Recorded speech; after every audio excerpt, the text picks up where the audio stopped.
My name is Janet Habersham, but I have students that call me Reverend Mama Aunt Janet. So I get all of it. No, and another name I got called was Rev.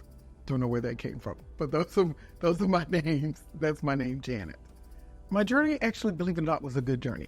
In terms of breast cancer, if there's such a thing as a good journey. By that, I mean, when I found the lump and went through the process of the mastectomy and then the chemo, the entire time I was waiting to fight. And when the journey was over, when I went to the doctor for the last appointment, and she said to me, next time you come, that will be your last appointment, and I doubt we will see you ever again. That's the time that I cried. I cried twice in the entire journey. I cried when my hair started to come out, and I decided to have it all cut off instead of having little pieces. And I cried when she said, basically, this is it. And that was 5 years later, because the entire time I realized that I had been living on prepare to fight mode. My biggest lesson through all this is there's a statement that says your attitude determines your altitude. Attitude when dealing with cancer is critical. It is critical. It's critical to stay in as positive mindset as you can and to be around people who have that positive mindset.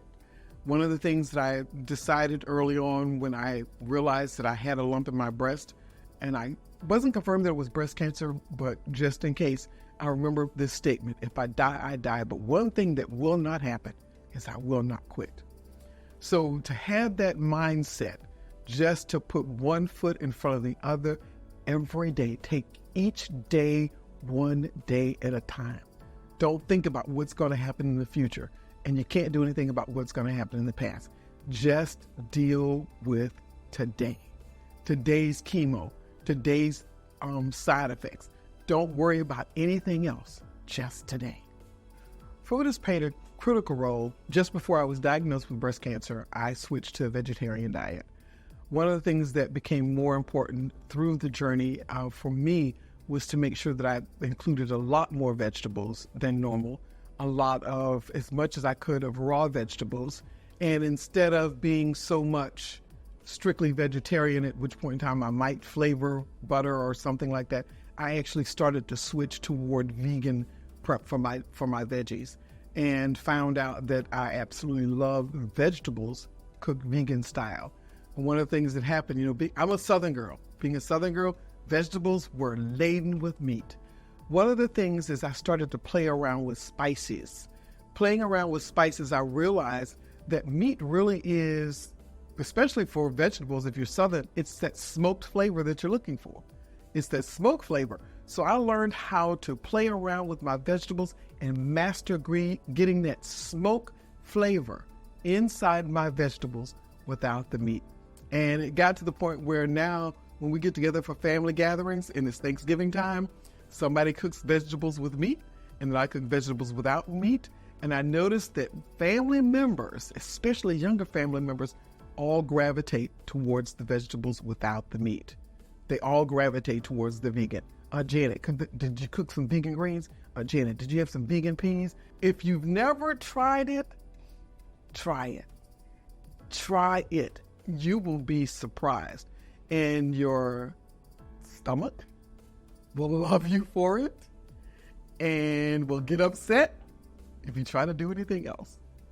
So it's played an important part. And it's critical for me because I actually had a second cancer.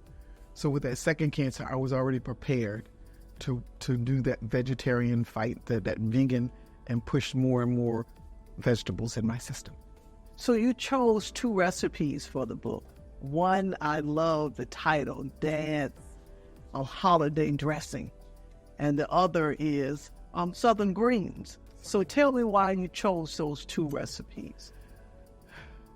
All of my life, I've loved vegetables.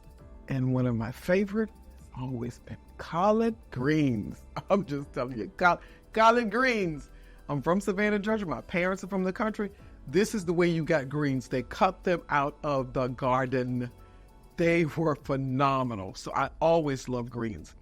So just mastering that in a vegan style was important for me. The other piece is my dad Depending on where you're from, you might call it stuffing, you might call it dressing, but whatever it is, it's the stuff that goes with the turkey. My dad made dressing to die for. When I say to die for, to die for. Everybody wanted my father's dressing.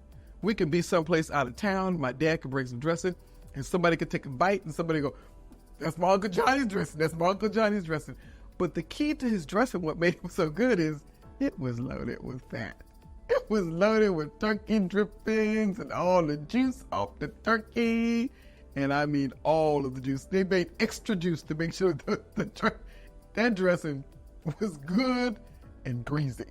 That's the best way I'm going to explain it to you. It's good and greasy.